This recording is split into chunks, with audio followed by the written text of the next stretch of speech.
प्रेम के जय हिंद प्यारे साथियों, कैसे हैं आप सब। आशा करते हैं कि आप लोग बहुत अच्छे होंगे, है ना। आज मैं क्रैश कोर्स स्टार्ट करने वाला हूं 8th क्लास का, जिसमें मैं ये 9 टॉपिक को देखने वाला हूं। 9 चैप्टर्स हैं, ठीक है, जिससे कि एग्जाम में भर भर के क्वेश्चंस पूछे जाते हैं, ठीक है। तो मैं ये 9 चैप्टर्स को पूरे 2 से ढाई महीने में ख़त्म करने वाला हूँ, ठीक है। आप इस पूरी सीरीज़ को में जुड़े रहें, है ना। तो 60 से 80 के बीच में आपका मार्क्स आ जाएगा।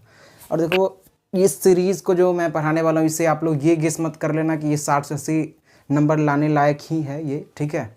तो मैं 90 से 100 के बीच में भी नंबर लगा सकता था, लेकिन अभी समय गुजर चुका है। तो अभी क्लास क्वेश्चन स्टार्ट करने वाला, जिससे कि ऑब्जेक्टिव सब्जेक्टिव क्वेश्चन जो आ सकते हैं 80 से नीचे तक का ही, ठीक है। मैं ये नहीं बोल सकता हूँ, ये दावा नहीं कर सकता कि 80 से ज़्यादा भी मैं ला सकता हूँ, लेकिन टारगेट ऊपर का ही ले करके चलना है, ठीक है। आसमान का टारगेट लेंगे तभी तो खजूर पे आकर के अटकेंगे, ठीक है। तो 80 से ऊपर का टारगेट लेके चलना है, तभी 80-70 के लगभग में आएगा, ठीक है। तो इस पूरी सीरीज़ को जो मैं पढ़ाने वाला हूँ 2 से ढाई महीने तक चलेगा, ठीक है। जिसमें मैं ये पहला चैप्टर डिफरेंशिएशन से स्टार्ट करने वाला हूँ, ठीक है। Differentiation, integration, matrix and determinant, vector scalar, 3D inverse और ग्राफ, इससे भर भर के क्वेश्चंस आते हैं, ठीक है। तो ये जो पूरी सीरीज़ चलने वाली है 2 से ढाई महीने तक, इसमें पैटर्न क्या रहने वाला ये पढ़ने का, ठीक है। तो सबसे पहले मैं क्या करूँगा, क्योंकि सारा क्वेश्चन तो मैं करवा नहीं सकता, कि सारा, अरे एक बार मतलब सोच करके देखो थोड़ा सा, तेरी भला के, ये सोचने वाली बात है। थोड़ा सा सोच करके देखो, क्योंकि सारा क्वेश्चन मैं बोर्ड पर करवाऊंगा, ये सारे क्वेश्चन मैं लेक्चर में करवाऊंगा, तो पूरा सिलेबस होने से रहा, ठीक है। क्योंकि टाइम भी बहुत कम है और सारा क्वेश्चन पॉसिबल भी नहीं हो पाएगा 2 से ढाई महीने में पूरा ख़त्म करना, ठीक है।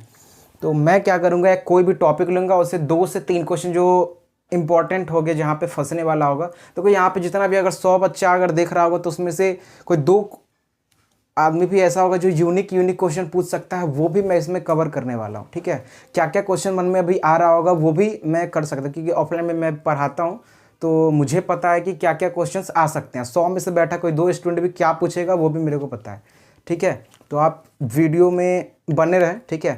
सारा क्वेश्चन का आप जो मन में ख्याली विचार आ रहे होंगे, वो सारा कुछ मैं इसमें डाउट को सोल्व करने वाला हूँ, ठीक है, इस पूरी सीरीज़ में। तभी आपको लग जाए कि अरे यार, ये तो मैं मन में सोच रहा था, इसको कैसे पता चल गया, ठीक है। तो इस पूरी सीरीज़ में मैं आपको ये सारा कुछ बताने वाला हूँ। तो ये सारा चैप्टर इसको स्क्रीनशॉट लेकर के अपने स्टडी टेबल के सामने में चिपका सकते हैं। जब ये डिफरेंशिएशन ख़त्म होगा तो इसमें टिक का निशान लगा लेना, फिर इंटीग्रेशन, तो ऐसे कर लेना। इसको लिख लो। 9 चैप्टर एक बार मैं बोल देता हूँ, जिसको दिखाई नहीं दे रहा होगा।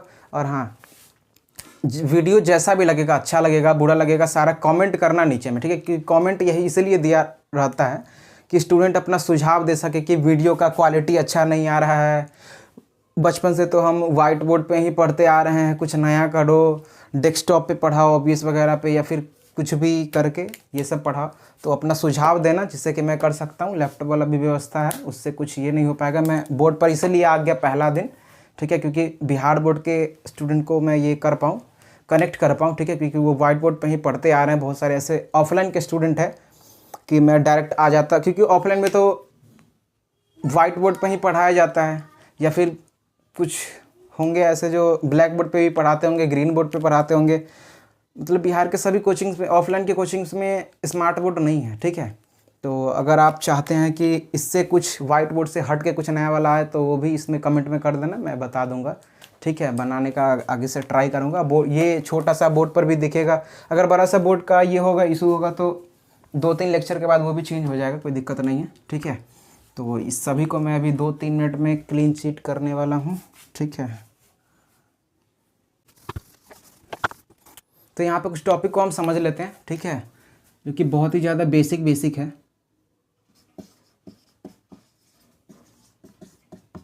रूल्स ऑफ डिफरेंशिएशन, डिफरेंशिएशन के कुछ रूल्स हैं, ठीक है, जिसको हम 2-3 मिनट में अभी कवर करने वाले हैं, ठीक है। जैसे कि पहला 1 नंबर है, सबसे पहले 1 नंबर स्टार या हैशटैग देके, जैसा भी आप बुलेट पॉइंट देते होंगे, जो भी देते होंगे, ऊपर में ये हेडिंग दे दो, ठीक है। अब कॉपी बनाना कैसे वो भी पहले देख लो, क्योंकि ये भी बताता नहीं है कोई, ठीक है। देखो, सबसे पहले क्या करना, जैसे ये कॉपी रहता है हमारा, यहाँ से चौथाई नाम का एक चिड़िया रहता है, ठीक है, हर एक पेज में। चौथाई नाम का चिड़िया रहता है हर एक पेज में ऊपर से, और ये साइड से लेफ्ट साइड में रहता है ऊपर अपर साइड में। तो क्या करना है, यहाँ पे सबसे ऊपर में यहाँ पे आज का डेट डाल देना है, कितना जितना तारीख होगा, यहाँ पे डिफ्रेंसीएशन कर देना। उसके बाद फिर यहाँ पे हैशटैग देके या फिर एरो देके, मैं तो सारे कॉपी में हैशटैग ही दिया हूँ, ठीक है। तो अगर हैशटैग देने का मतलब हैशटैग या फिर स्टार भी दे सकते हो। तो यहाँ पे लिख देना रूल्स ऑफ डिफ्रेंसीएशन। सारा इसमें लगभग 800-900 टॉपिक ऐसे होंगे, ठीक है, जो कि होने वाला है। तो आप अंदाज़ा अभी से लगा सकते हो कि 9 चैप्टर्स में 800-900 टॉपिक ये बता रहा है, यानी कि पागल तो होगा नहीं, ठीक है। 8-9 चैप्टर में 800-900 टॉपिक है, यानी कि एक दिन में लगभग 10-15 टॉपिक कवर करेंगे, फिर भी नहीं हो पाएगा ख़त्म, ठीक है। तो हमसे मतलब उसमें चैप्टर से इतना सारा टॉपिक है, लेकिन हम सारा कवर करने वाला नहीं, जो जो इंपॉर्टेंट है बस वही वाला करने वाले हैं, ठीक है। तो बनाना कैसे मैं बता देता हूँ। देखो रूल्स ऑफ डिफ्रेंसीएशन यहाँ पे अंडरलाइन करके, अब नीचे में यहाँ पे 1 नंबर, जैसे यहाँ पे मैं 1 नंबर दिया हूँ तो 1 नंबर अंदर दे करके जो भी हम अभी पढ़ेंगे बस यहाँ पे ये नोट डाउन करके फिर आगे करना है। फिर अगला स्टार्ट होगा तो मैं बता दूंगा कि पॉइंट चेंज कर लो, पॉइंटर चेंज कर लो, स्टार या हैशटैग चेंज कर लो। तो यहाँ से फिर से अगेन स्टार्ट दे करके फिर यहाँ पे लिखना सम रूल्स ऑफ डिफरेंसेस, आगे का जो टॉपिक होगा ये कर देना, ठीक है। तो बस ये बताना चाहता हूँ, ये यूनिक चीज़ है, ठीक है। और मैं एक बार फिर से बता देना चाहता हूँ कि आप इस पूरी सीरीज़ को देख करके या फिर 1-2 लेक्चर देख करके ये डिसाइड मत कर लेना कि ये जो पर्सन अभी पढ़ा रहा है हमको ये 60 से 70 मार्क्स का ही है या फिर फेल करवा देगा, ऐसा कुछ। अगर टाइम मेरे पास रहता तो मैं डेफिनेटली 90 से 100 के बीच में नंबर लगा देता, ठीक है। लेकिन अभी समय है नहीं, तो बस कैप्सूल क्लासेस के जैसे ही देखना होगा इसको, ठीक है। प्रयास कोर्स का तो मैं कैप्सूल क्लासेस से नाम दिया हूँ। देखो जैसे कि कुछ इस तरीके का रहेगा dc/dx, ये समझ में कुछ नहीं है, ये x है dc/dx, ठीक है। ये चीज़ यहाँ पे लिखा हुआ है, इसका होता है 0। सबसे पहले तो ये ऐसे करके जिस तरीके से मैं बोर्ड पे लिखता हूँ इसी तरीके से कॉपी में अपने नोट डाउन करना है, ठीक है। यहाँ पे मैं ऐसे गोल घेरा हूँ ये रेक्टेंगुलर शेप का, तो इसी तरीके का उसमें भी ये करना है। अब इस क्वेश्चन का मतलब ये जो दिया हुआ है टॉपिक ये है क्या, पहले देखो। जितना भी चीज़ का डिफ्रेंसीएशन करना होगा ना तो उसका फंक्शन ये होता है, ठीक है, d/dx। ये जिस चीज़ का निकालना होगा, जैसे कि मान लेते हैं यहाँ पे 2x² है, इसका डिफ्रेंसीएशन निकालना है तो यहाँ पे हम लिख देंगे 2x², और डिफ्रेंसीएशन निकालना है कि d/dx ये लिखना ही होगा, ठीक है। जिस चीज़ का भी डिफ्रेंसीएशन निकालना है तो d/dx लिखना होगा, ठीक है। जैसे 2x² का निकालना है तो 2x² यहाँ पे लिख दिए ब्रैकेट में, और d/dx लिखना ही होगा।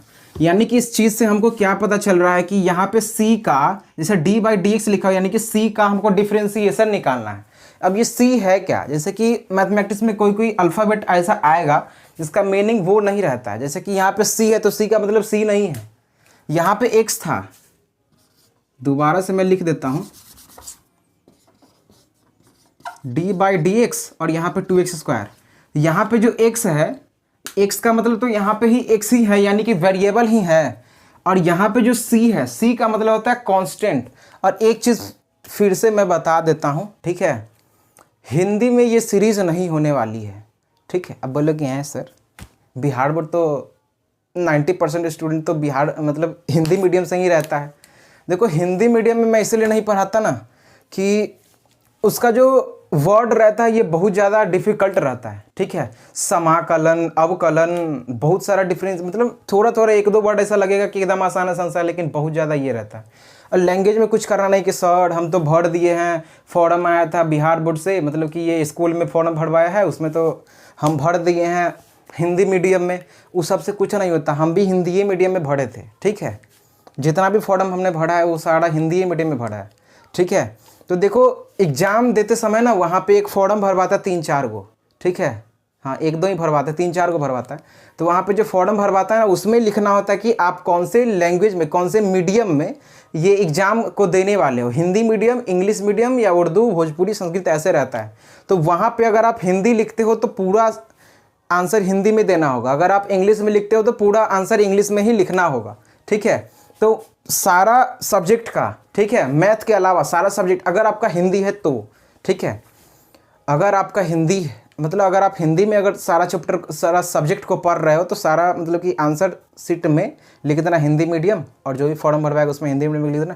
लेकिन मैथमेटिक्स के दिन, ठीक है, वहाँ पे जितना भी फॉर्म भरवाएगा उसमें मीडियम में, ठीक है, वहाँ पे इंग्लिश ही फिलअप करना है। वो एग्जाम के समय में भी हम देखेंगे, ठीक है, कि कैसे क्या होगा, नहीं होगा तो और भी अच्छे से बता दिया जाएगा, लेकिन हम लोग पढ़ लेते हैं क्योंकि इंग्लिश में पढ़ना, क्योंकि देखो 10th तक हम भी हिंदी मीडियम से पढ़े हैं, ठीक है, 12th में भी सारा चैप्टर पढ़े हैं हम हिंदी मीडियम से, बस सिर्फ मैथ वहाँ से स्टार्ट किया इंग्लिश मीडियम से, जिसका फ़ायदा हमको ग्रेजुएशन में मिल गया, क्योंकि ग्रेजुएशन में भी मेरा मैथ ऑनर्स है, ग्रेजुएशन में भी मेरा मैथ ऑनर्स है, ठीक है, तो जिसका फ़ायदा हमको ग्रेजुएशन में बहुत अच्छे से मिल गया, ठीक है। अगर हम हिंदी में पढ़े होते इंटरमीडिएट मैथमेटिक्स तो हमारा कभी भी ग्रेजुएशन नहीं हो पाता है। तो हम अपने दोस्त की तरह और भी बहुत सारे लोग की तरह ग्रेजुएशन में जाकर के बीए ले लेता है, क्योंकि बीए हिंदी मीडियम में रहता है और बीएससी इंग्लिश मीडियम में, ठीक है। तो देखो, तो हम समझ ये रहे थे कि डिफ्रेंसिएशन में अल्फ़ाबेट का मतलब अल्फ़ा मतलब ABCD, अल्फ़ाबेट का मतलब ABCD होता है, वो होता नहीं है। अब देखो यहाँ पे सी जो है वो है क्या, देखो ये वाला मैं मिटा देता हूँ अभी, ठीक है, हमको समझना ये चीज़ है। देखो, एक होता है वेरिएबल, वेरिएबल वेरिएबल और एक होता है कांस्टेंट। एक होता है वेरिएबल और एक होता है कांस्टेंट। अब सोच के देखो कि ये वेरिएबल क्या होता होगा और ये कांस्टेंट क्या होता होगा।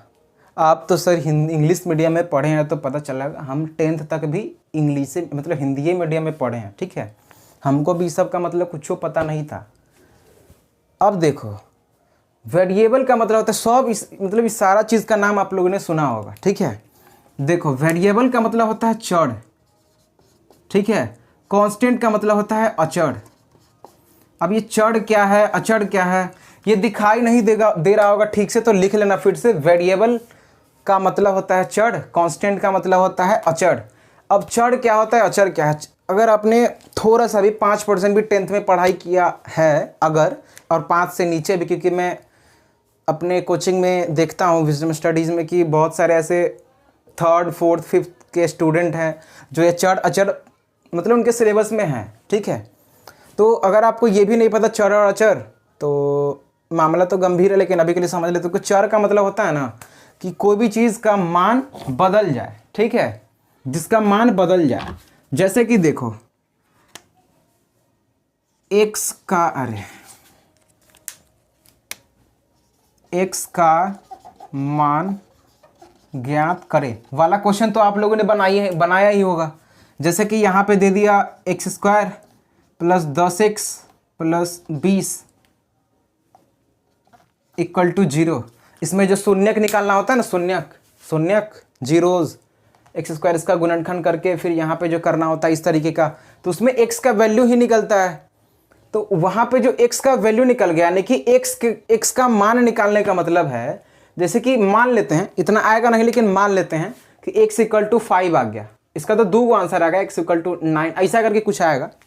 तो यहाँ पे जो x = 5 आया, x = 9 आया, यानी कि x का मान आया, यानी कि x के जगह पे हम इतना फिलअप कर सकते हैं, भर सकते हैं, ठीक है, यानी कि x के जगह पे हम ये भर सकते हैं।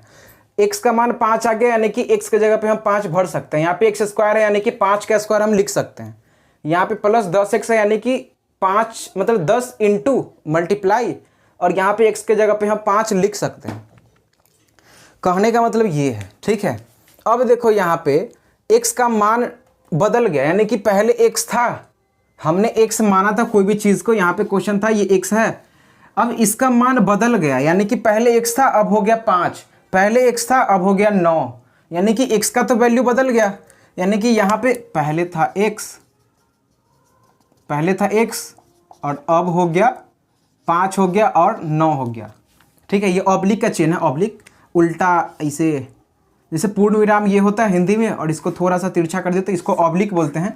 ऑब्लिक का मतलब होता है या, ठीक है, और मैथ्स में ऑब्लिक का मतलब होता है 5/6 मतलब 9, इसमें ऑब्लिक नहीं बोलते, इसको बाई बोलते हैं, ठीक है। ये छोटा छोटा चीज़ है, ये पढ़ेंगे या फिर आप लोगों ने पढ़ा भी होगा, ठीक है। तो कहना ये चाह रहे हैं हम कि यहाँ पे x का वैल्यू बदल गया, ठीक है।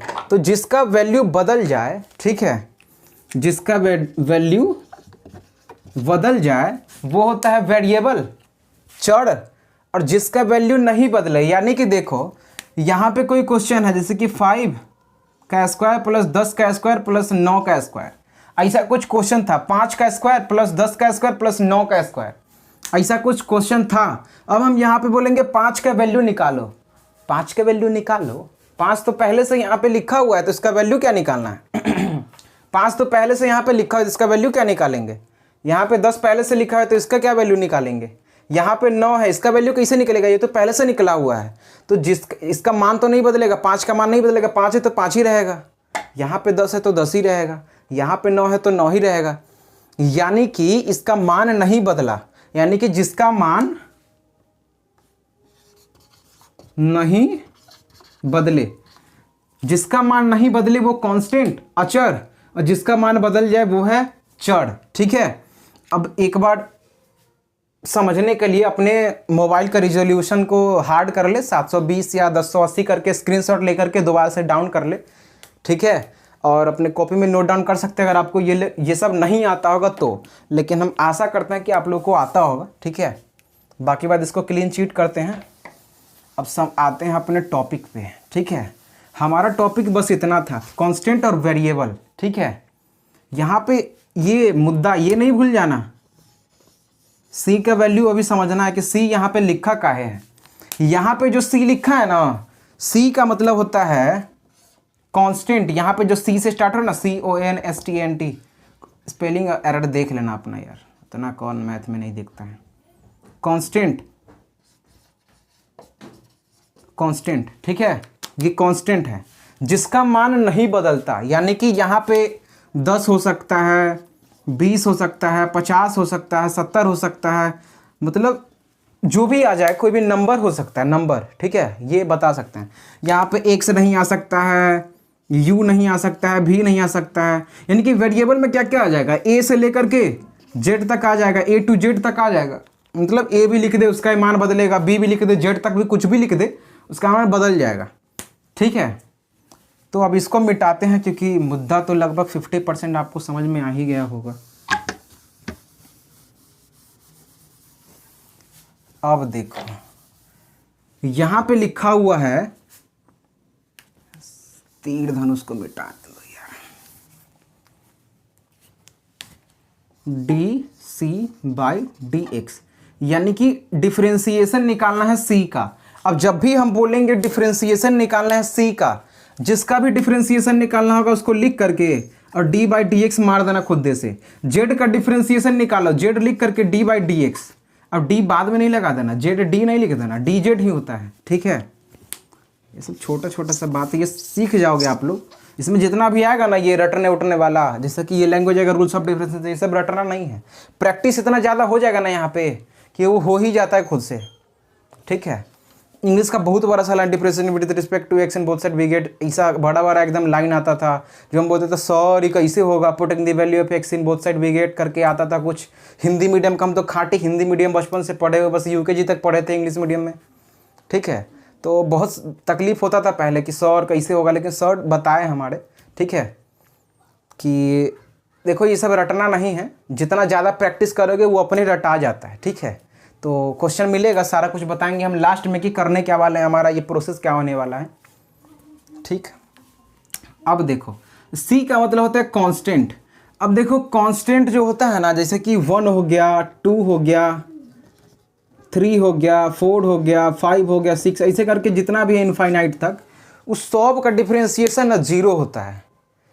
ठीक है, बस एक चीज़ रटना है और कुछ नहीं रटना है इसमें, मात्र एक चीज़ रटना है कि डिफरेंशिएशन जो होता है ना, जितना भी कांस्टेंट है, नंबर ऐसा बोल सकते हो कि 1 से लेकर के अनंत तक, 0 से लेकर के अनंत इनफाइनाइट तक, मतलब जितना भी ये वेरिएबल है जिसका मान कांस्टेंट है जिसका मान नहीं बदलता है, उसका डिफरेंशिएशन हमेशा 0 होता है। यहाँ पे सी हम इसलिए लिखे हैं और यहाँ पे 0 भी इसलिए लिखा हुआ है।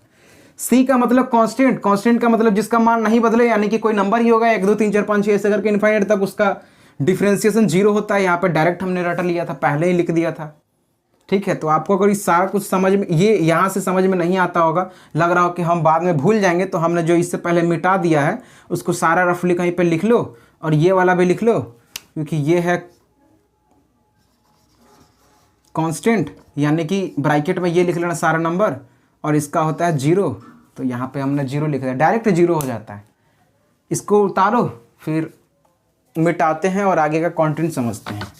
ठीक, अब देखो,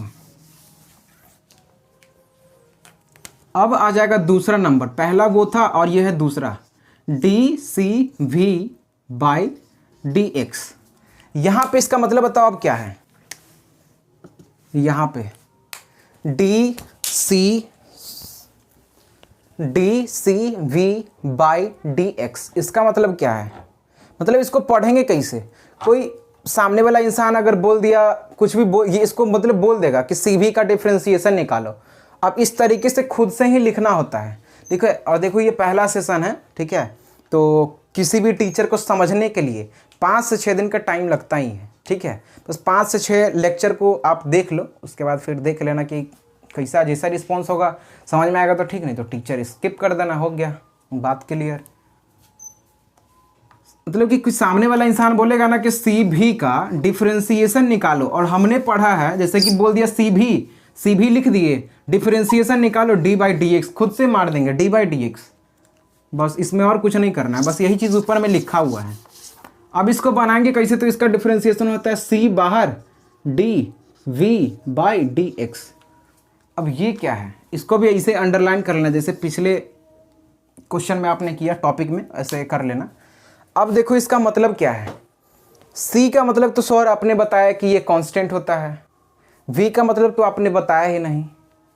थोड़ा सा याद करके देखो, पीछे हमने बताया था A to Z जो होता है ये होता है हमारा वेरिएबल, ठीक है। A to Z यानी कि A से Z तक सारा होता है हमारा, मतलब कि सारा को हम सूचित करते हैं वेरिएबल से, जिसका मान बदल जाता है। लेकिन इसमें से सिर्फ जो आता है ना C, B के बाद वाला C, इसको हम कांस्टेंट से सूचित करते हैं सिर्फ मैथ में, कांस्टेंट। और कांस्टेंट का मतलब होता है 1 2 3 करके नंबर कोई होता है जिसका डिफरेंशिएशन 0 होता है, ठीक है। यानी कि इससे तो ये पता चला है कि C का डिफरेंशिएशन 0 होगा, C का डिफरेंशिएशन 0 होगा, और यहाँ पे C का डिफरेंशिएशन 0 होगा, और V यहाँ पे वेरिएबल, कोई भी ABCD में से ही कोई आता है वेरिएबल, यानी कि इसका डिफरेंशिएशन होगा। अब इसको लिखने का प्रोसेस क्या है वो देखो, dCV/dx है, इसको कैसे लिखेंगे तो देखो, कांस्टेंट है, इसका डिफरेंशिएशन 0 होता है, 0 होने का मतलब फुक्का, कुछ है ये नहीं है। बचपन में आप लोग सुना होगा फुक्का मतलब कुछ है ये नहीं है, 0, यानी कि C का डिफरेंशिएशन होगा ही नहीं, नहीं होगा यानी कि 0 होगा, तो 0 लिखने से बेहतर है इसको बाहर निकाल देते हैं। देखो ये जो यहाँ पे समझा रहा है इसमें से 100 में से लगभग 50% ही समझ में आएगा, या फिर बोरिंग भी लग रहा होगा। मेन क्वेश्चन जो आएंगे ना, मतलब मेन क्वेश्चन पर जो हम आएंगे तो वहाँ से ये समझना हो जाएगा, ठीक है। अभी ये क्वेश्चन ये बस बेसिक है, जो कि 50% भी आ रहा है ना समझ में, तो बहुत है, ठीक है। 50% भी बहुत होता है, हमको तो बिल्कुल ही कुछ नहीं आया था। जब आधा डिफरेंशिएशन पढ़ लिया था ना, तो पता चला था अच्छा ये लिखवाए ई कारण से है, इसीलिए हमको तो टीचर देखो लिखवाया भी नहीं, हमारे सामने में ये रखे हुए, देखो यहाँ पे सम रूल्स ऑफ डिफरेंशिएशन दिखाई भी दे रहा होगा या नहीं दे रहा होगा, यहाँ पे देखो नीचे में रूल्स ऑफ डिफरेंशिएशन करके नीचे में बस ये इसे दिया हुआ है, कुछ लिखवाया भी नहीं है। ये देखो इधर ये लिखा हुआ है, इसमें हमारे लिखवाया भी नहीं है कोई टीचर।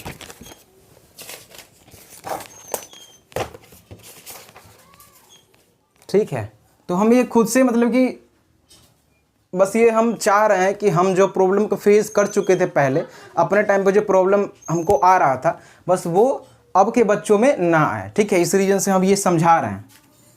देखो तो C का डिफरेंशिएशन नहीं हुआ तो इसको बाहर कर दिए, अब डिफरेंशिएशन होगा किसका, तो V का, क्योंकि ये वेरिएबल है, तो डिफरेंशिएशन हो जाएगा V का और dx, ठीक।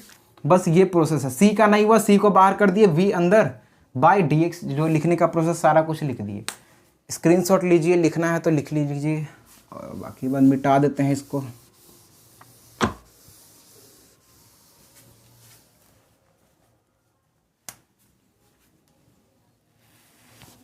अब देखो तीसरा आता है ना u प्लस भी by d x equal to क्या होगा। अब देखो इसमें भी ऐसे ये चल रहा होगा, पता इतना तो चल ही गया होगा कि u प्लस भी बाई डी एक्स है, यानी कि u और v का, यानी कि u प्लस भी का डिफ्रेंसिएशन निकालना है, u प्लस भी का डिफ्रेंसिएशन निकालना है तो ये दोनों वेरिएबल ही, यानी कि दोनों का तो मान बदल ही सकता है। u यानी कि ऐसा कुछ आ गया u square plus 4u plus u, ऐसा कुछ आ जाएगा तो इसका यानी कि वैल्यू निकालेंगे u का इक्वल टू 10 आ गया, मान के चलते हैं समझने के लिए। तो यहाँ पे जो 10 आ गया तो u का तो वैल्यू निकलेगा ही, यानी कि पहले u था, अब मान लेते हैं कि इसका वैल्यू 5 आ गया, आएगा नहीं लेकिन समझने के लिए बता रहे हैं कि u का पहले u था, अब इसका वैल्यू 5 आ गया। u के जगह पे हम 5 को भी लिख सकते हैं, 5 के जगह u को भी लिख सकते हैं, ठीक है, यानी कि u का वैल्यू बदल गया, यानी कि u है वेरिएबल हमारा, चर है। v भी इसी तरीके से मान के चलते हैं, u के जगह v रहता तो v का वैल्यू आ जाता, यानी कि u भी हमारा वेरिएबल है, v भी वेरिएबल है, चर जिसको बोलते हैं हम लोग हिंदी मीडियम में, ठीक है, यानी इसका वैल्यू निकल जाएगा, यानी कि दोनों का ये हो जाएगा डिफरेंशिएशन। अब किस तरीके से होगा बस देखो, यहाँ पे थोड़ा थोड़ा चीज़ एकदम बारीकी से समझ के चलना, नहीं भी आएगा समझ में तो कोई एकदम रॉकेट साइंस नहीं है ये सब की। मतलब कि देखो तीसरे लेक्चर के बाद ना, तीसरे लेक्चर तक जो हम क्वेश्चन बनाएंगे हम लोग, तो ये सब सारा कुछ लगा, अरे इतना आसान सा था, ये हमको समझे में नहीं आ रहा था उस दिन, एकदम चलेगा। देखो यानी कि u का भी डिफरेंशिएशन होगा और v का भी डिफरेंशिएशन होगा। यहाँ पे डायरेक्ट हम लिख देते हैं du by d x, u का डिफरेंशिएशन हो गया, यहाँ पे प्लस का चिन्ह रहेगा तो प्लस का देंगे, यहाँ पे माइनस का चिन्ह रहेगा तो यहाँ पे माइनस का चिन्ह देंगे, यानी कि d और v का भी मतलब differentiation, d by d x का मतलब डिफरेंशिएशन। तो u का भी डिफरेंशिएशन हो गया, v का भी डिफरेंशिएशन हो गया अलग अलग। अब सॉरी इसको लिखना जरूरी है, तो हाँ जरूरी है, कब कैसे आएगा तो हम बताएंगे, ये सब अप्लाई होगा। अब ये नहीं कि सर ये वाला भूल जाएंगे तो कैसे अप्लाई होगा, तो हम रिकॉल करवा देंगे, ठीक है, शॉर्ट में, कोई दिक्कत वाली बात नहीं है। अब देखो ये कितना थर्ड पॉइंट था शायद, अब देखो फोर्थ क्या है, अरे लाइट कट गया, चलो कोई दिक्कत नहीं है, मैं आगे का लेक्चर में ये इसको कंप्लीट कर दूंगा, ठीक है, क्योंकि लाइट कट गया तो आएगा तो पढ़ा नहीं सकते, ठीक है। चलो बाय बाय, देखते हैं फिर, जो भी अगर इस लेक्चर को देख के समझ में नहीं आएगा तो इसको रिपीट कर लेना दोबारा से, ठीक है, 2 बार 3 बार देख कर समझ लेना, नहीं आएगा तो भी कोई दिक्कत नहीं है, कमेंट कर देना, मैं अगले लेक्चर में ठीक से समझा दूंगा इसका।